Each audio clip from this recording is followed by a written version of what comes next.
Ma'am Soyen, kids, welcome to grade 8 class.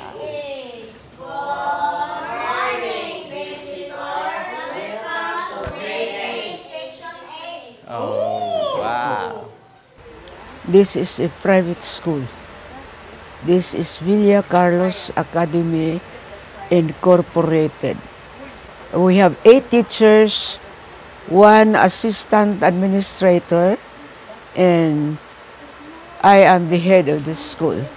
Some of the students cannot continue to go to school in the Poblacion because that is 3 3/4 kilometers from this place, and then they cannot afford to have their fare every day.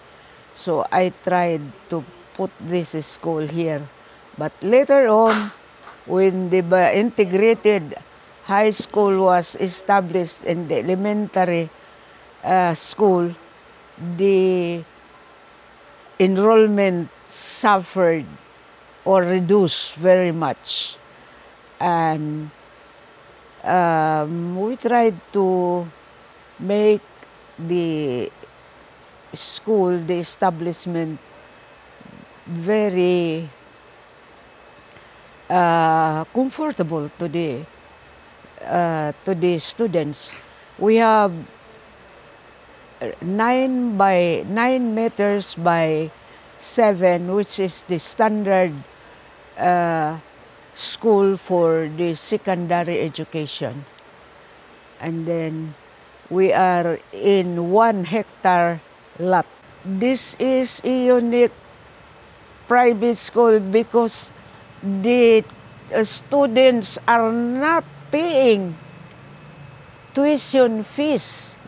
We are subsidized. The tuition fees are subsidized by the PIAC. That is, PIAC means Philippine Educational Assistance Committee.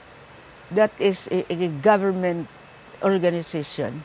They are always invited to come to our school, but then they like to, some are being held or withhold in the integrated elementary school or integrated high school, and they like to go to Poblacion.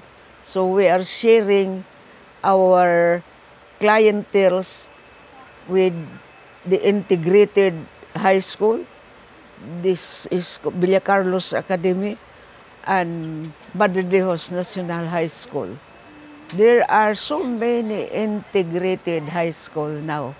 We are trying to make a curriculum which will cater to the needs of the children.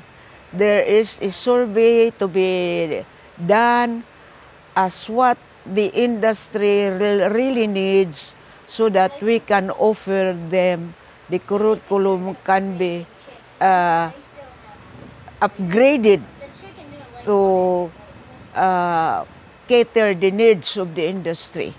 Another one is to make the senior high school, that is grade 11 and grade 12, to be after graduation, at least they can be employed in some of the places where they are making an immersion for their technical vocational education.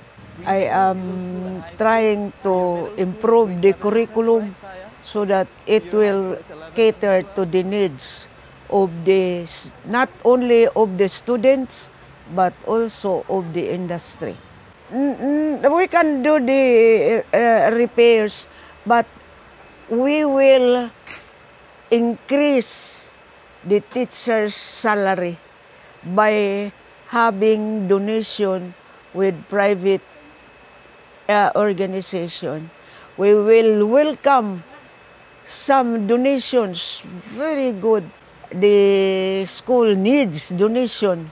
We just do not know the strategy especially from foreign organization, because you know, $1